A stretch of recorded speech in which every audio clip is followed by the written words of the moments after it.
안녕하십니까. 2020년 1월 20일 최병목 이펙트 시작하겠습니다. 오늘도 검찰 얘기 좀 해볼 텐데요. 정말 심각한 일입니다. 오늘 조선일보 1면과 3면에 보면 검찰이 어떻게 두 쪽이 났는지 이것이 아주 상세히 드러나 있습니다. 근데 제가 조선일보에 났기 때문에 그 기사를 믿는다가 아니고 그 기사를 읽어보면 이 기사는 둘 중에 하나다. 적어도 이게 어디에서 일어난 일이냐면 우선 대검에서 윤석열 검찰총장 주재로 반부패 회의를 한 자리에서 일어난 일. 그 다음에 이어서 바로 그 한 이틀 뒤에 그 대검의 무슨 과장급 간부의 상가 거기서 일어난 일. 그 다음에 서울중앙지검에서 일어난 일. 이런 일들을 거기다가 다 모아놨는데 특히 그 상가에서 벌어진 일 같은 경우는 그건 옆에서 거의 본 듯이 써놨습니다. 그건 무슨 얘기냐면 실제 기자가 그 상가를 갔을 가능성도 있고, 첫 번째. 그 다음에 두 번째로는 그 상가에서 벌어진 일 때문에 그 정말 흥분한 검사들이 제보를 했을 가능성도 있다. 이렇게 봅니다. 왜 그러냐면 그런 일들은 흔히 있거든요. 그래서 첫 번째 우선 말씀드리겠습니다. 자, 대검에서 16일 날 윤석열 총장 주재로 반부패 회의를 열었는데 한 8 내지 9명 정도가 참석했다고 합니다. 그러니까 누구냐면 대검 연구관, 반부패 강력부장, 동부지검 수사팀. 동부지검 수사팀은 누굽니까? 유재수 전 금융위원회 금융정책국장에 대한 감찰 무마 의혹에 대한 수사를 했던 팀입니다. 형사 6부죠. 이 팀들이 이제 거기서 회의를 했는데 추미애 법무부 장관이 새로 임명한 반부패 강력부장이 있죠. 심재철. 이름도 또 심재철입니다. 한국당 원내대표하고 같은 심재철 씨인데 이렇게 얘기했답니다. 이 감찰 중단. 그러니까 이게 지금 동부지검 수사팀하고 회의를 하는 거니까 감찰 중단은 백원우, 박형철 전 비서관 등 이 3인 회의에서 결정한 것으로 보인다. 그러니까 조국 전 법무부 장관이 얘기했듯이 이게 민정수석으로서 정무적 판단이라고 볼 여지가 있다. 그러니까 이 부분에 관해서 무혐의 보고서를 만들라. 이런 식으로 얘기를 했다는 거죠. 윤석열 검찰총장 주재 회의에서. 그러니까 근데 이런 주장은 조국 전 법무부 장관 쪽에서, 변호인 쪽에서 지금까지 줄곧 주장해 왔었는데 이 부분에 관해서 박형철 전 반부패 비서관은 그런 회의 자체가 없었다 라고 얘기를 했고요. 그 다음에 객관적인 정황도, 아니 회의야, 민정수석 산하에 비서관이 4명이 있습니다. 그 중에 민정비서관과 반부패 비서관하고 민정수석하고 모이는 거야 수시로 있겠죠. 그 수석이 그 자기 지하에 있는 비서관들하고 회의하는 거야 수시로 있겠죠. 근데 과연 유재수 감찰 중단과 관련해서 회의를 한 적이 있느냐? 박영철 전 반부패 비서관은 없었다고 했고, 그 다음에 조국 전 민정수석도 저 동부지검에 조사를 받을 때 본인의 결정이고 정무적 판단이라고 얘기를 했습니다. 그런데도 불구하고 그러니까 초창기에 이 3인회의 결정이라는 게 조국 전 수석 측에서 잠깐 나오다가 그 후에는 별로 나온 적이 없는데 그 논리를 그대로 차용해다가 지금 대검 반부패 부장이라는 사람이 무혐의라고 만들어라 이렇게 얘기를 했다는 건데, 그것도 윤석열 검찰총장 있는 앞에서. 그러니까 당장 그 자리에 있는 동부지검 홍승욱 차장검사 등이 기록을 보셨느냐 이렇게 물어봤다는 거 아닙니까? 기록이라는 건 결국 수사 기록입니다. 그러면서 말이 안 된다 이거는, 이렇게 해서 반발을 하고 그 다음에 다른 이제 참석자들도 그거는 그 기록을 보면 그렇지 않다. 왜 그러냐. 그거 기억나시죠? 조국 전 법무부 장관에 대해서 구속영장을 청구했을 때 담당 판사, 서울 동부지방법원 담당 판사가 누구였습니까? 권덕진 부장판사입니다.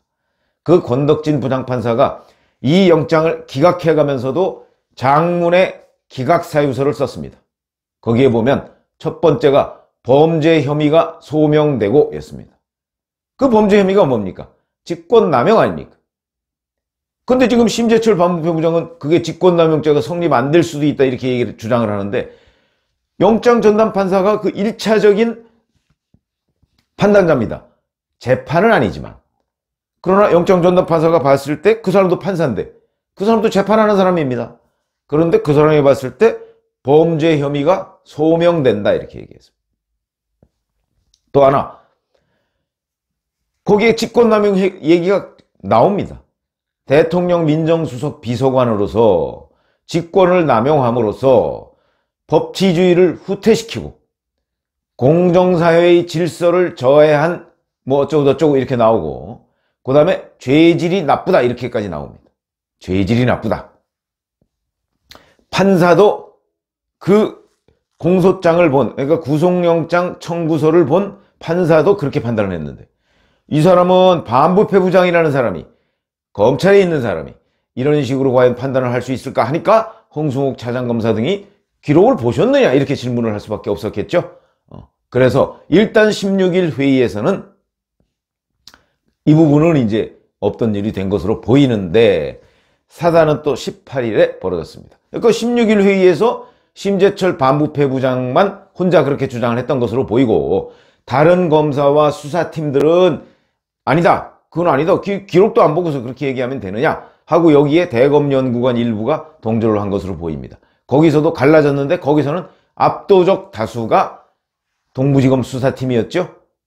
그런데 18일 밤이면 금요일이죠. 금요일 밤에 대검의 그 과장급 간부의 상가가 있었는데, 그 자리에 그러니까 대검 연구관들, 검사들, 윤석열 검찰총장 뭐 다 참석했을 거 아니겠습니까? 그러니까 윤석열 검찰총장이 우선 가서 앉은 자리가, 상가에 가면 이렇게 테이블별로 앉아 있지 않습니까? 처음에 앉은 자리는 지금 현재 대검 참모진들하고 같이 앉았답니다. 거기는 이제 고본선 대검차장, 이게 다 신임 참모들입니다. 추미애 법무부 장관이 임명한 참모들, 심재철 반부패 강력부장, 그 다음에 김관정 형사부장, 배용원 공공수사부장, 이런 사람들하고 이렇게 한 테이블에 앉아서 식사를 하다가, 뭐 식사 겸해서 뭐 소주 한잔 했겠죠? 하다가 바로 다른 테이블로 옮겨갔다고 합니다. 그 테이블에는 이제 이른바 윤석열 사단이 있었던 겁니다. 거기에 있었던 사람들, 서울중앙지검의 현재 1, 2, 3차장, 신자영, 신봉수, 송경호 3차장, 이 중에 2, 3차장, 신봉수 2차장과 송경호 3차장이 바로 청와대를 겨냥한 수사팀을 이끌고 있는 중간 간부급입니다. 아마 오늘이나 내일쯤 교체가 될 가능성이 매우 높은 그런 사람들입니다. 여기에 김태은 공공수사 2부장, 청와대 선거 개입 의혹에 관해서 수사를 하고 있는 중간 지휘자죠. 그 다음에 허정 반부패 3부장, 여기는 조국 전 장관 일가에 대한 수사를 도와줬던 팀이고, 요 반부패 3부장은 앞으로 추미애 법무부 장관에 의해서 이름이 바뀌고 역할도 바뀝니다. 공공범죄수사부로 바뀝니다. 그 다음에 여기에 또 앉았던 사람이 이정섭 서울 동부지검 형사6부장, 이 사람은 유재수 감찰 중단 의혹과 관련하여 수사를 지휘했던 현장 지휘자입니다. 그러니까 이런 사람들이 같이 앉았다는 겁니다. 이 자리에 이제 윤석열 검찰총장이 간 거죠. 이른바 윤석열 사단 테이블에 간 겁니다.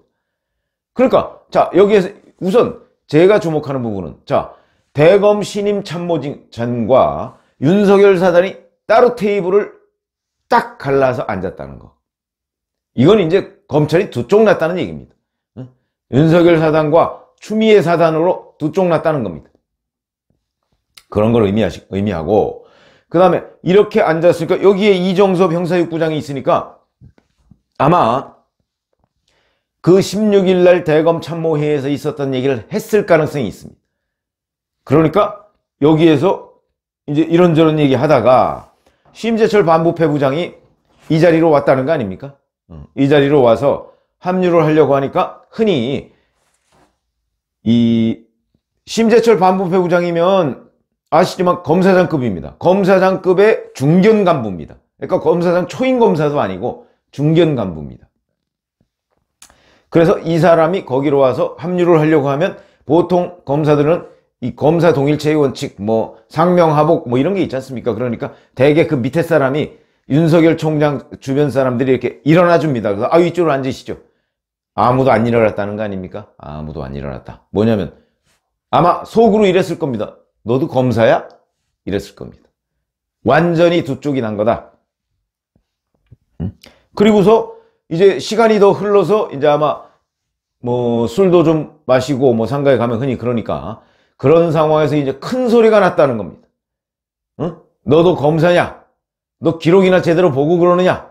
이런 큰 소리가 났다고 해서 뭐 뜯어 말리기도 했다. 뭐 이런 그 얘기까지 있는 것으로 봐서는 완전히 두 쪽이 났다. 검사가 이렇게 얘기를 할 수가 있고, 그 제가 왜 두 쪽이 났다고 말씀을 드리냐면 조국 전 장관 그 범죄 혐의 수사할 때 두 쪽이 났죠. 그것도 물론 광화문 시위에 모였던 그런 사람들이 훨씬 더 많았다고 하지만 어쨌든 광화문 시위와 서초동 시위가 두 쪽이 났다. 우리가 흔히 이렇게 얘기를 하죠. 그중에 문재인 대통령은 광화문 시위 편을 들어주고 손을 들어주는 그런 언사를 많이 했습니다만 어찌됐든 간에 두 쪽이 났다고 얘기를 하는데, 그걸 검찰은 16일 날 대검 반부패 회의에서 있었던 것처럼 일방적으로 추미애 사단이 밀리는 것 아니냐, 이렇게 이제 생각하실 수가 있는데, 글쎄 이 부분은 앞으로 추이를 지켜봐야 되겠지만, 제가 검찰을 출입했던 경험과 지금 여러 사람들 좀 이렇게 취재하고 한 그런 기록에 따르면 꼭 그렇지도 않습니다. 검사들 굉장히 권력 변동에 민감한 사람들입니다. 그렇기 때문에 지금 추미애 사단은 뭐가 있습니까? 인사권이 있습니다. 문재인 대통령과 추미애 법무부 장관이 인사권이 있죠. 그렇기 때문에 지금 현재 인사권에서 지금 인사할 때마다 윤석열 검찰총장은 배제됩니다. 윤석열 패싱 이렇게 얘기하죠. 그렇기 때문에 그쪽 줄에 서려는 사람들도 꽤 있을 것이다. 추정컨대. 그러니까 검사 본연의 자세와 인사권을 가지고 있는 추미애 사단, 문재인 추미애 사단에 내가 이 줄에 서야 나의 미래가 적어도 2년여간 보장이 된다고 생각하는 검사들이 있을 것이다. 제법 될 것이다. 저는 그렇게 봅니다. 그래서 지금 검찰, 2020년 1월 달에 이 검찰은 두 쪽이 났다, 이렇게 표현을 해도 과언이 아니다. 저는 그렇게 생각을 합니다. 그래서 자, 이제 이렇게 검사마저 진영 검사로 나뉘면, 윤석열 사단 검사와 문재인 추미애 사단 검사로 나뉘면 수사가 어떻게 되겠습니까?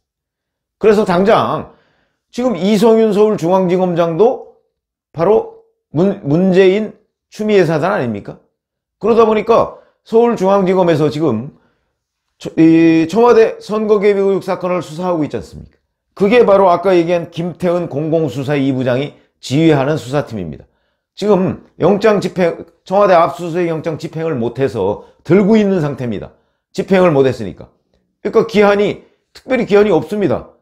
집행 자체를 못했는데요.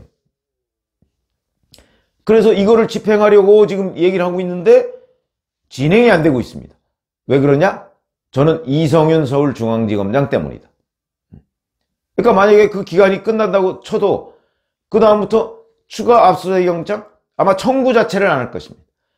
물론 지금 들고 있는 압수수색 영장은 검찰 중앙지검이 청구해서 법원이 발부한 영장인데도 불구하고 청와대에서는 그 영장에 위법성이 있다고 주장을 하고 있습니다. 그러니까 지금 이른바 우리여법 연구회 뭐 이런 사람들, 판사들, 진보성향 판사라고 하는 그 사람들이 모인 이 판사판 카페라는 데가 있습니다. 판사들의 카페죠. 거기에서조차 야, 청와대가 뭐 우리가 발부한 압수수색 영장을 뭐 위법성이 있다고? 그럼 앞으로 구속영장 집행도 거부하는 것 아니야? 진보성향 판사들한테서 그런 얘기가 나오고 있다는 겁니다. 그럴진데 서울중앙지검에 이른바 친문검사들이, 저는 영장 청구 안 할 거라고 보고, 그 친문검사 핵심이 바로 이성윤 서울중앙지검장 아닙니까? 그래서 검찰이 드디어 이제 완전히 두 쪽이 났다, 이런 판단이 들고요. 이거는 이제 이렇게 되면 청와대 하명 수사 의혹, 유재수 감찰 중단 의혹, 아마 그래서 서울 동부지검에서 서둘러서 조국 전 장관을 불구속 기소한 것으로 보입니다. 왜냐하면 그걸 지휘하는 대검의 반부패 부장이 무혐의다, 무혐의 보고서를 만들어라, 이렇게까지 지시하는, 이렇게까지 노골적으로 지시하는 이런 상황이다 보니까 앞으로 시간이 흐르면 흐를수록 이거는 유야무야 되겠구나라는 판단 때문에 서울 동부지검과 윤석열 검찰총장 그쪽에서 일찍 조국 전 장관부터 우선 기소를 해놓고, 이제 다른 사람들이 있습니다. 백원우, 박영철 뭐 이런 사람들도 이제 후속 처리를 해야 될 텐데, 이 사람들은 뭐 본질적인 부분이 아니니까 이 사람들은 일단 해서 급하게 조국 전 장관을 불구속 기소 처리한 것으로 보입니다. 저는 뭐 잘했다고 봅니다. 그렇게 안 하면 지금 흐지부지 될 판입니다. 이렇게 노골적으로 수사를 방해하는 사람이 대검 반부패 부장으로서 지휘를 하고 있다면 앞으로 이 관련한 이제 그 청와대 선거 개입 의혹 사건과 관련해서는 뭐 임종석 전 대통령 비서실장을 소환하려고 지금 통보했는데 질질 끌고 있다는 거 아닙니까? 오늘 내일 예상되는 아마 검찰 중간 간부급 이상 수사, 아니죠, 인사, 이거를 보고 있는 것으로 보입니다. 그게 인사가 이루어지면 이 수사는 지지부진해가면서 그냥 흐지부지 없었던 일이 될 것이다. 이런 불행한 사태입니다. 저도 기대를 섞어서 말씀을 드리면 좋겠지만, 그러나 세상은 일부 기대대로 돌아가지 않습니다. 현실입니다. 정확하게 어떤 일이 벌어질지를 예상하고 대책을 세우는 것이 맞습니다. 참고로 이 심재철 대검 반부패 부장이라는 사람은 사법연수원 27기죠. 27기. 그 다음에 전북 완주 출생이고요. 서울대 법학과를 나왔습니다. 근데 별로 반부패부 같은 데 근무해 본 적이 없습니다. 뭐 법무부 특수법령과 검사, 대검 연구관, 중앙지검 강력부장, 뭐 서울 동부지검 형사부장, 그 다음에 박상기 법무부 장관 시절에 법무부의 대변인을 한 적이 있습니다.